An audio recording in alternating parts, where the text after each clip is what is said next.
धर्म रक्षति रक्षिता। धर्म उसी की रक्षा करता है जो धर्म की रक्षा करता है।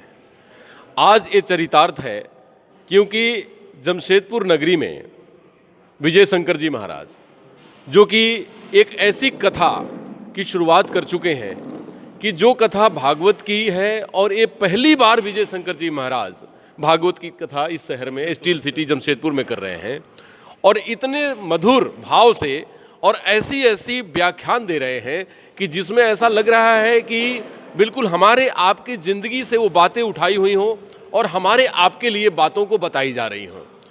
तो बहुत अभिभूत करने वाली कथा है और हम अपने फर्स्ट, सेकंड और थर्ड, यहाँ तक कि फोर्थ भी चार जनरेशन के लोग वहाँ पर बैठे हुए हैं। दादा, पुत्र, पौत्र और पौत्र के भी पुत्र और परपौत्र। तो ये चार पीढ़ियां जब एक साथ कथा सुने भगवान की तो आपको पता होगा कि हमारे जो भगवान के आदेश हैं, भगवान के जो वचन हैं, वो कहते हैं कि भागवत नाम मात्र सुनने से ही मनुष्य का कल्याण होता है और उसके सारे काम सफल होते हैं। तो सोचिए कि हमारी चार पीढ़ियां एक छत्र एक साथ बैठकर और जो कथा सुन रही हैं, कितने सुंदर और कितना अभिभूत करने वाली बात है।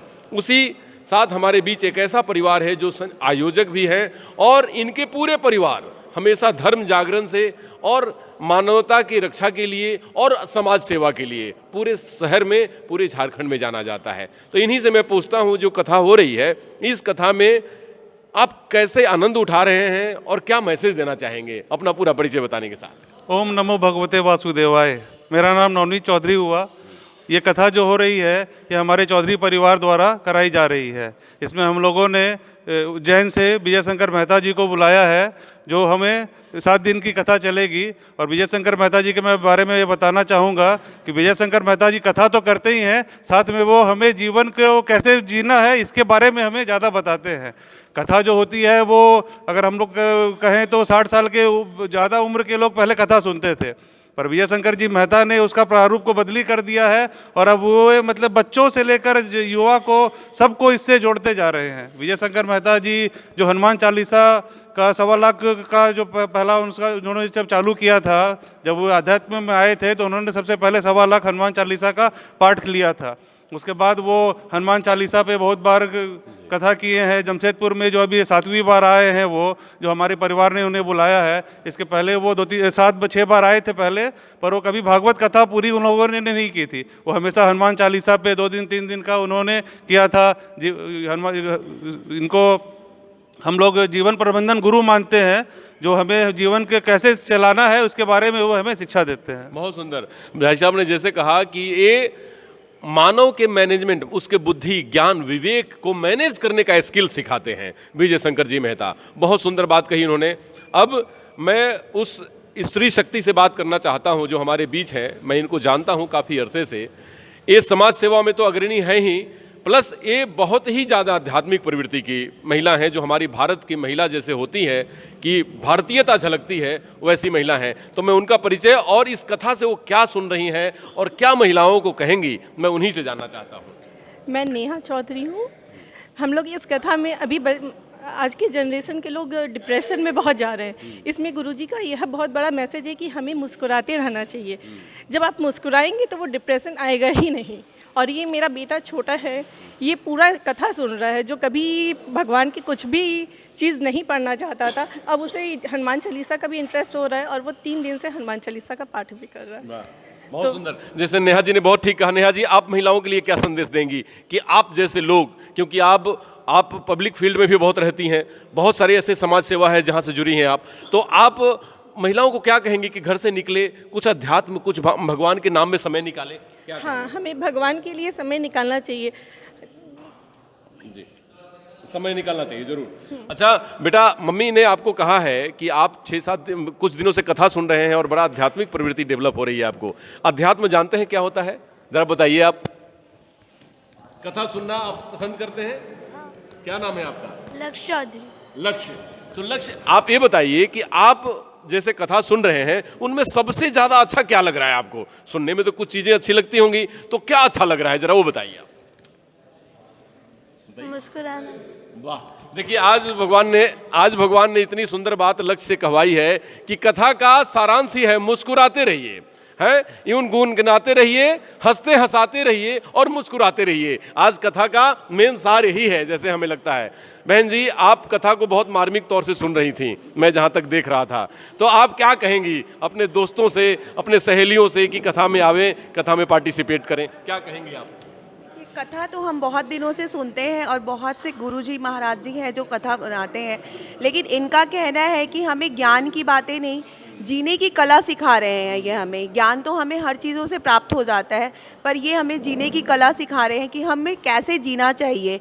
और जो हम आज की पीढ़ी है, जो हमारे बच्चे हैं, हम कहते हैं कि हमारे जो बच्चे हैं वो सही नहीं हैं या बच्चे बहुत आक्रामक हो रहे हैं, पर पंडित विजय शंकर मेहता जी का कहना है कि हमें बच्चों को नहीं सुधारना है, हमें पेरेंट्स को सुधारना है।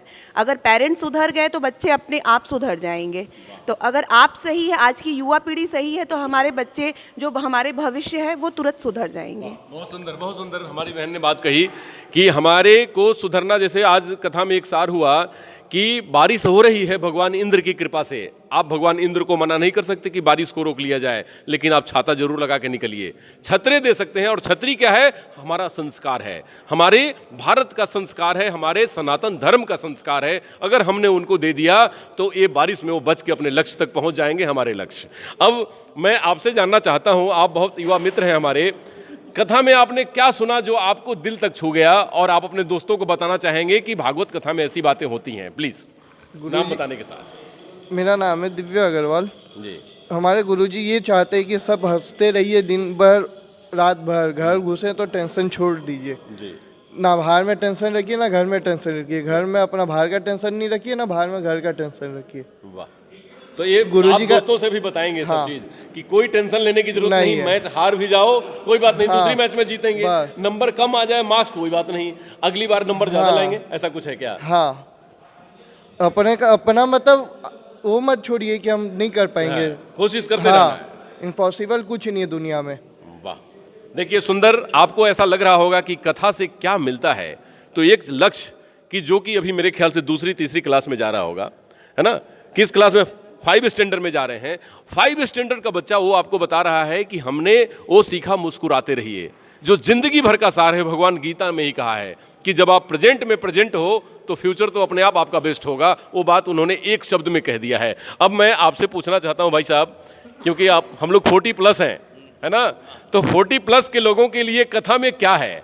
आपने कथा में क्या सीखा कि 40+ के लोगों को हमें बताएं और वो लोग संस्कार से, धर्म से जुड़े। मैं आनंद चौधरी, पंडित विजय शंकर मेहता जो हमारे बीच में भागवत गीता का पाठ कर रहे हैं, उन्होंने सबसे पहले सिखाया कि हमें घर के बाहर तो हम मुस्कुराते ही हैं, घर के अंदर भी मुस्कुराना है। घर से हम निकले तो मुस्कुरा के निकले, घर में घुसे तो मुस्कुरा के घुसे, और ये चीज़ हमें अपने जीवन में लाना चाहिए। आज हम लोग अपने घर में कोई भी व्यक्ति हो, वो कभी ना कभी गुस्से से निकलता है, कभी मुस्कुरा के निकलता है, तो ऑलवेज हमें मुस्कुरा के ही निकलना और मुस्कुरा के ही घुसना है कि नहीं। और हम जैसे 40 साल के पार के आदमी के लिए कथा में यही सिखाया जा रहा है कि बच्चों से प्यार से पेश आएँ, उन्हें किसी चीज़ के लिए ज़बरदस्ती ना करें, है कि नहीं। और पंडित जी हनुमान चालीसा से जुड़े हुए थे, उन्होंने हनुमान जी के बारे में भी हमें बहुत ज्ञान दिया। और भागवत जमशेदपुर में पहला बार कर रहे हैं विजय शंकर मेहता जी। जी जी, बहुत बहुत धन्यवाद। फ्रेंड्स, बहुत काफ़ी समय इन लोगों का हमने लिया और इन लोगों ने एक ही सार बताया कि मुस्कुराते रहिए। घर से पूरा समाज बनता है और समाज से देश। आपको पता है कि जितनी आधुनिक हम होते जा रहे हैं उतना ही न्यूक्लियस फैमिली होता जा रहा है। पहले न्यूक्लियर फैमिली बोलते थे, अब वो न्यूक्लियस हो गया, मतलब न्यूक्लियर के भी कई एक पार्ट हो गए। मतलब हम अपने आप में सेंट्रलाइज होते जा रहे हैं। तो उस सेंट्रलाइज होने के जीवन में एक कथा, एक भाव कि हम माँ से मिले, बहन से मिले, भाई से मिले, बच्चों से मिले तो मुस्कुरा कर मिले। क्योंकि जब आप मुस्कुरा कर मिलेंगे तो बहुत सारी परेशानियाँ, बीमारियाँ डिप्रेशंस और बहुत सारे निगेटिविटी तो अपने आप खत्म हो जाएंगे। वो हमारे सनातन धर्म की एक परंपरा रही है और इसी चीज को लेकर कथा कहवाई जाती है, कथा बोली जाती है और सुनी जाती है। तो ये सनातन संस्कृति है और सनातन सभ्यता है। जो परिवार के लोग इसको बढ़ चढ़ कर इसमें हिस्सा लेते हैं, आयोजन करते हैं या जो कथावाचक कथा कहते हैं, उनका एक ही उद्देश्य रहता है, मानव कल्याण, एक एक मनुष्य के जिंदगी में उसका लक्ष्य की प्राप्ति हो। तो यही कथा का सार है। हम सभी लोग चाहते हैं आप भी मुस्कुराते रहें और हमेशा भारतीय सभ्यता और संस्कृति को बढ़ावा देते रहिए। नमस्कार, डॉक्टर अनुज शर्मा की तरफ से।